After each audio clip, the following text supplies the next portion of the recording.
Anong mensahe ang kailangang marinig ng mga Taurus sa period na to? Pwedeng nangyayari na itong magiging reading. O mangyayari pa lang.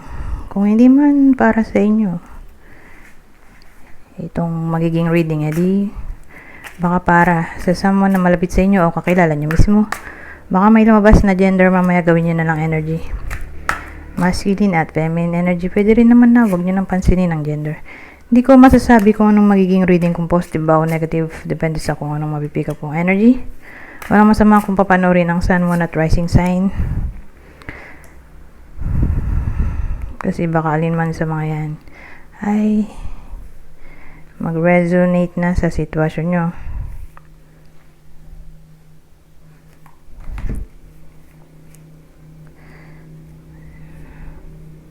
Teka, ayusin ko lang to.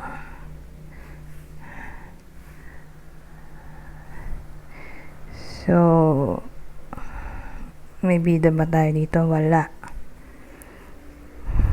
Literal na general reading.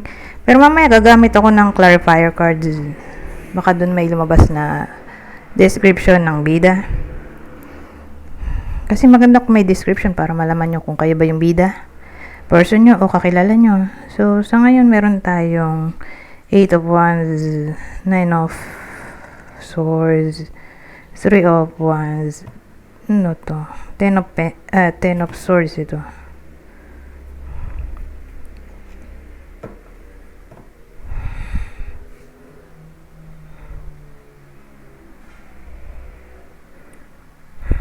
Ano kaya itong ano?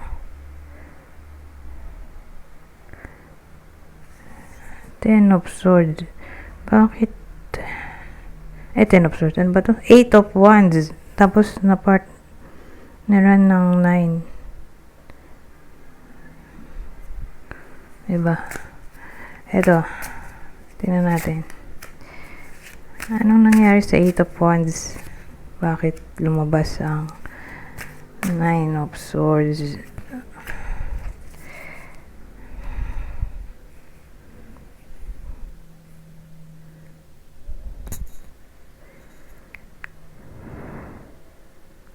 So, meron tayong Ace of Cups. So, the Tower, 2 of Pentacles.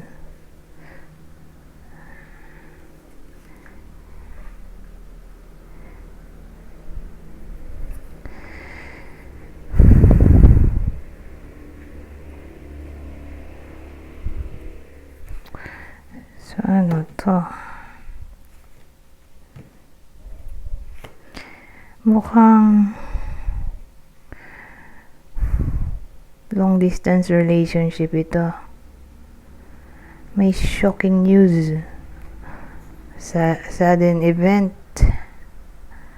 Sudden o unexpected event.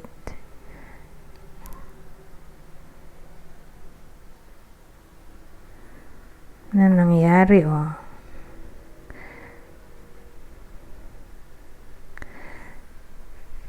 Kasi pag ganito, Ace of Cups tapos ito. Ace of Cups tapos 2 of Pentacles. Binabalance niya yung Ace of Cups. So, yung Ace of Cups, di ba romance yun? Kung nagkaroon ng new feelings. So, may old feelings, new feelings. Ito.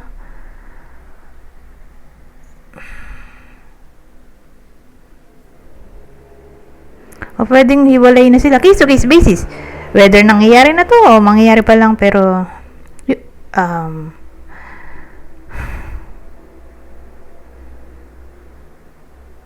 may kung hindi pa nangyayari, di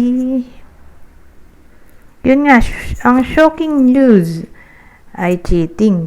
Pero applicable lang to sa long distance relationship. Okay? Ngayon, baka nangyayari na to sa iba sa inyo. Okay? So, kunin nyo lang info na sa tingin nyo fit sa sitwasyon nyo. Kasi kung nangyayari na to, hiwalay na sila. Current situation, hiwalay na sila. Anong nangyari? Cheating. So, saan tatama? Doon sa long distance relationship. Dun lang. Sa long distance relationship. Kaya ayan. Pumasok yung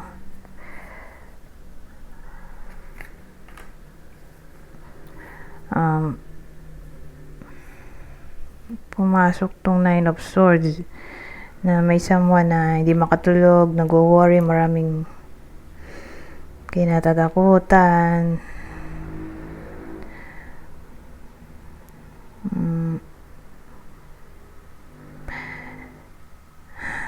malungkot,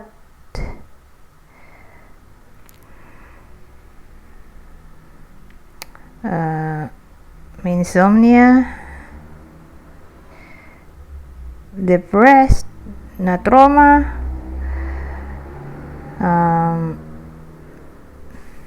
tao dito, puno ng anxiety. So malamang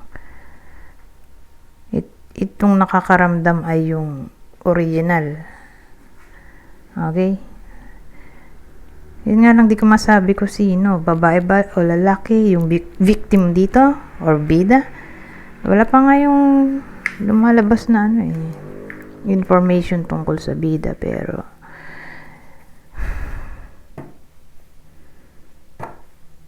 ang dating yung bida natin yung nag-worry dito.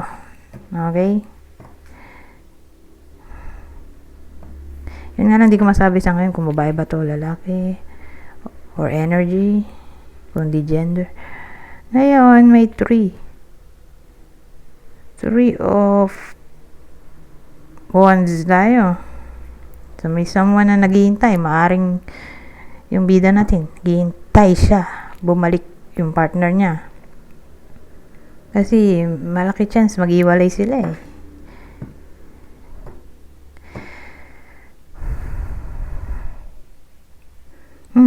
Tapos 10 of Swords yung dulo. Kasi kung 10 of Swords yung dulo, hindi sila agad-agad magkakabalikan sa period na to. Kasi yan yung card ng loss, feeling defeated o defeated. O binackstab. So, ganyan yung card ng betrayal, ending, pag-give up, or may someone na martyr, o feeling victim. Sabagay, victim talaga eh, di ba?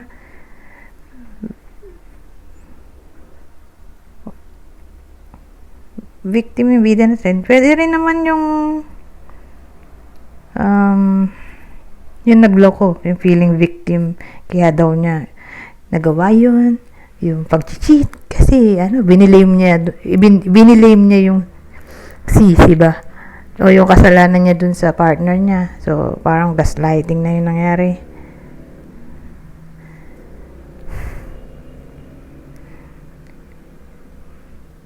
So in pain yung bida natin, umiiyak, sad. So, ganyan yung feeling ba sa period na to. Sad to say. Yan yung maaring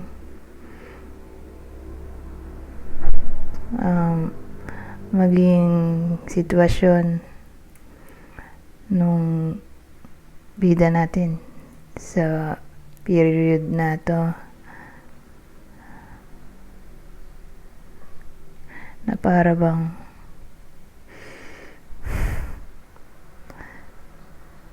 nahang siya sa sitwasyon. Pwede rin ganun.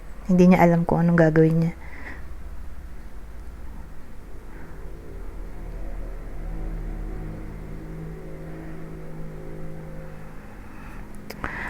Ganun eh.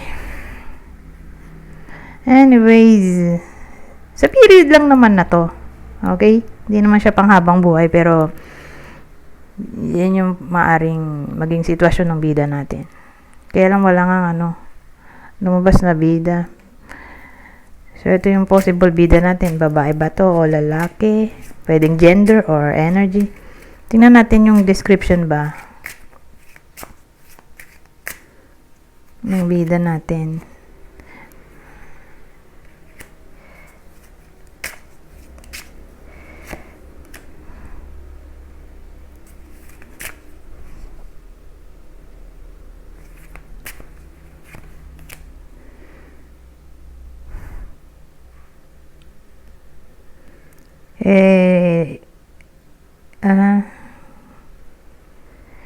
King, Queen. Nako, dalawa pa yung, eto pa, Jack pa. Puro tao. Ang daming description. Pero usually yung Jack ay babae eh.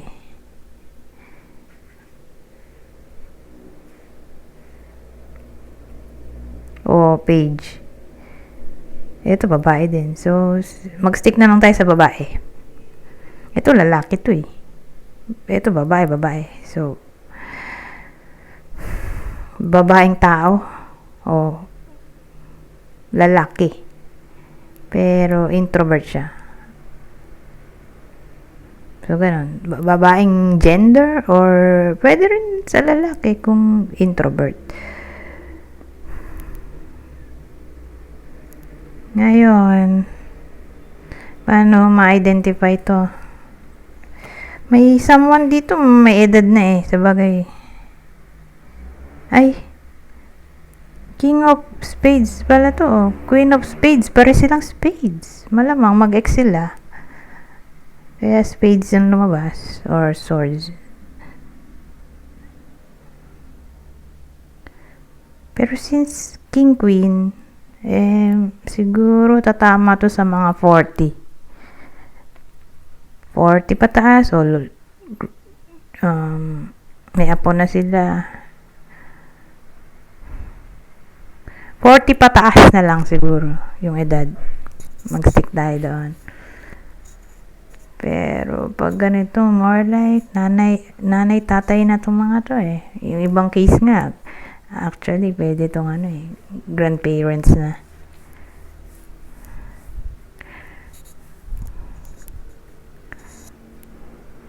Kasi yung house yung husband eh. Yung stork yung wife. Eto, grandparents to eh. Lily at bouquet. So, maaring, yun nga, matatanda na sila, lola, may apo, or kung di man literally ganun. Wala pang apo. Di, i-assume na lang natin may anak na sila. Okay. Ayan yung bida natin dito.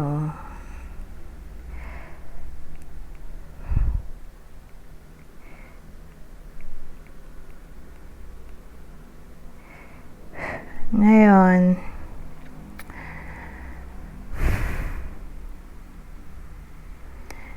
dito sa heart,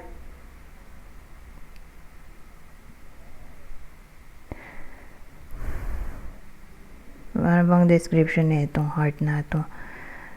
So, sabihin natin shape yan ng mukha. Heart shape yung mukha o heart yung figure. Meron ba nun? Hindi ko sure. Hourglass. Ay, hourglass naman, hindi ma-heart. O, sabihin na lang natin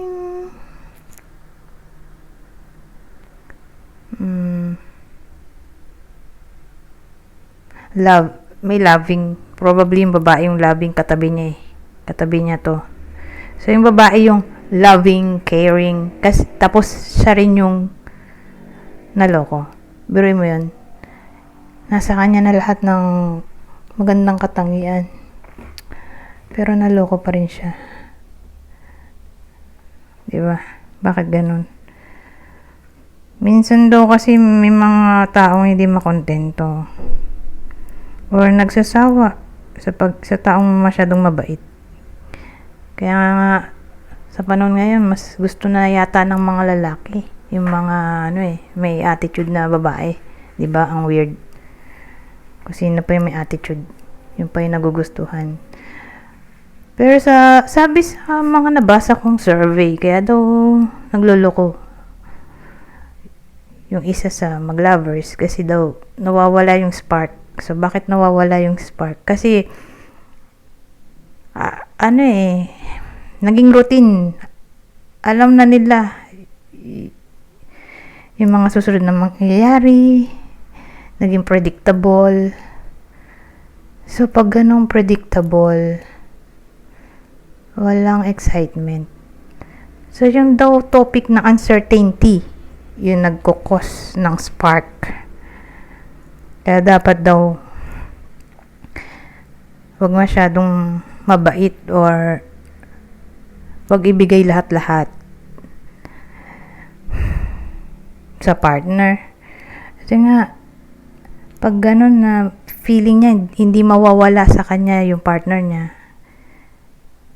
So, pag ganong feeling niya, hindi mawawala. So, abusuin niya yun. So, ang gagawin niya, magloloko siya na magloloko kasi alam niya na hindi siya iiwan ng partner niya. Pwedeng ganun.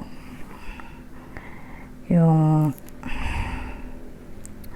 senaryo. Okay, kung bakit nga may mga taong nagloloko or hindi makontento sa mga asawa nila, although mabait naman. So, ganun. Ganun dating.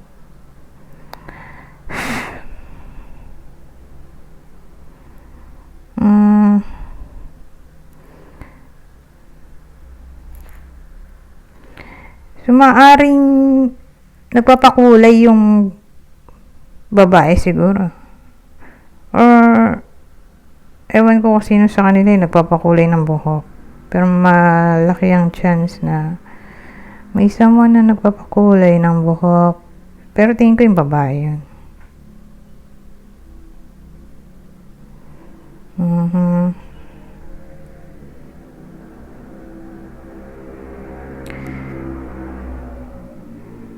Ngayon,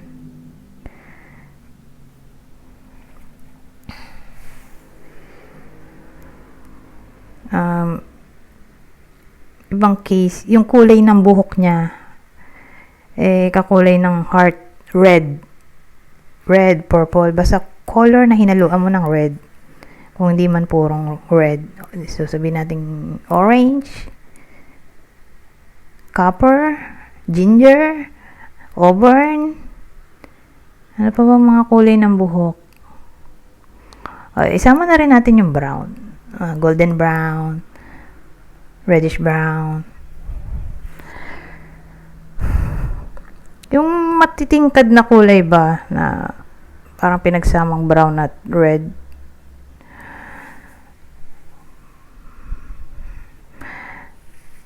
Anyways,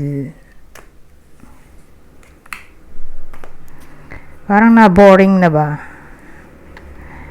May someone na naging bored sa connection, kaya ayun. Nagloko. Maring ganun. Anyways, since love reading to, lalagay tayo ng clue. Ito yung possible, teka lang, possible zodiac sign, pero wait lang. Tanggalin ko lang to. Kasi nagamit ko na to eh. Baka mulit pa siya.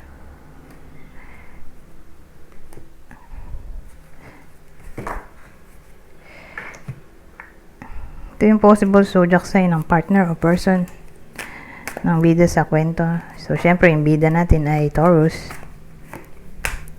Pwede rin naman to sa crosswatcher. Ito yung possible zodiac sign ng person o partner. Gemini, Libra, o Sagittarius. Kung hindi man para sa inyo yung reading, edi baka para sa someone na malapit sa inyo, kakilala o idol, ito ang possible zodiac sign niya: Virgo, Leo, o Aquarius.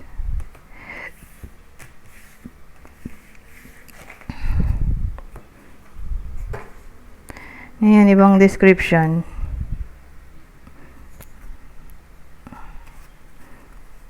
Teka, nag-random na to. Babaliktaran ba?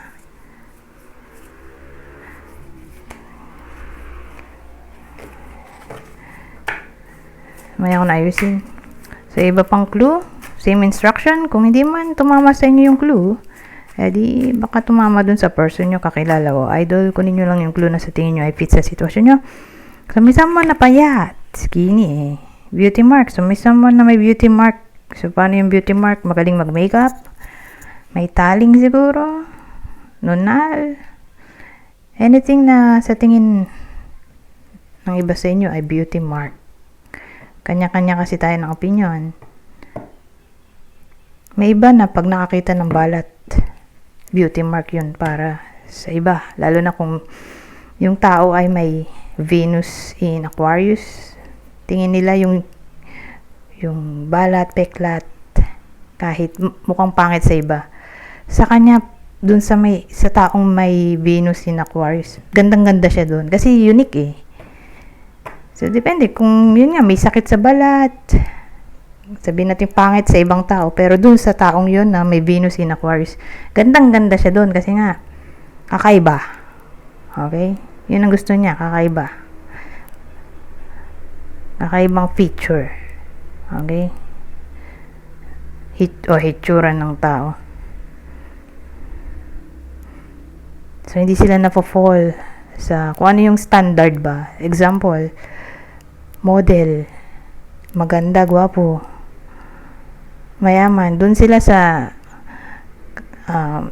hindi usual o hindi normal na katangian o itsura ng tao. So again, papasok dyan yung balat nga. Balat, taling, nunal, peklat. So, kung hindi maganda yung itsurang yon ng mga yon sa iba, may iba nga na tao na may Venus in Aquarius na maaaring magandahan sa ganong itsura. Or hikaw. Di ba may ibang tao na ayaw ng may hikaw tulad nito? May hikaw sa ilong. So, sa mga conservative na tao, ayaw nila ng ganon. Taong may hikaw sa mukha. Kasi tingin nila madumi. Ngayon, pag pumasok tong Venus in Aquarius na tao, yung kakaibang itsura, tulad niyan, may hikaw sa mukha, yung hindi traditional. Ayun, gusto niya. So, again, baka may birth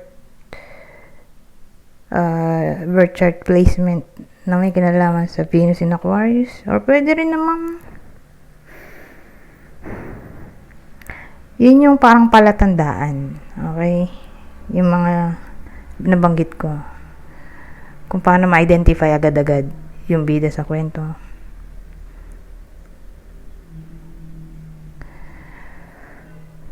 Tattoo. Pasok din dyan, tattoo.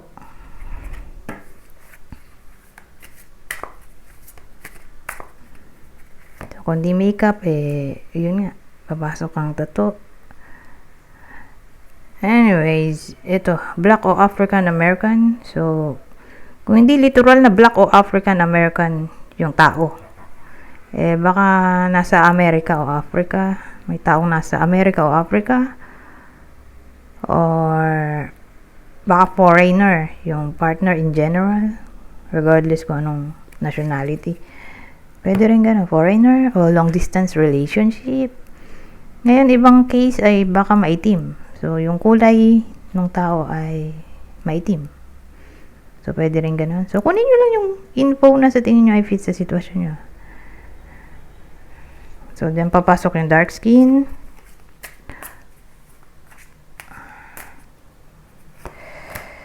Brunette. So, may someone na brown ng buhok.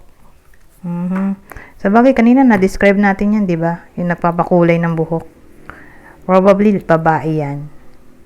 Yung may kulay ang buhok. Lalo't brown. Tingin ko siya yung nagpapakulay. O, kahit dito, lumabas yung description natin. Yung sabi ko ma-brown. Reddish brown. O, parang kulay na pinagsamang brown o red. Sasama din yung brown. Golden brown. But anyways, malaki chance na brown. Kasi ito na brunette. Brown ang kulay ng babae. Brown ang kulay ng buhok ng babae.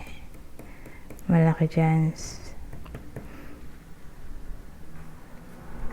So again, yung babae, yung bida natin, pwede rin lalaki kung introvert. Kaya lang 25 minutes na to. Hindi na natin maisasama tong ibang deck natin dito. Marami pa akong deck dito, kaya lang kinabos na tayo ng oras. Kasi malulobat agad ako pag mahaba yung video. Kaya kailangan ko na mag-end. Okay? Anyways, hanggang dito na lang. Goodbye.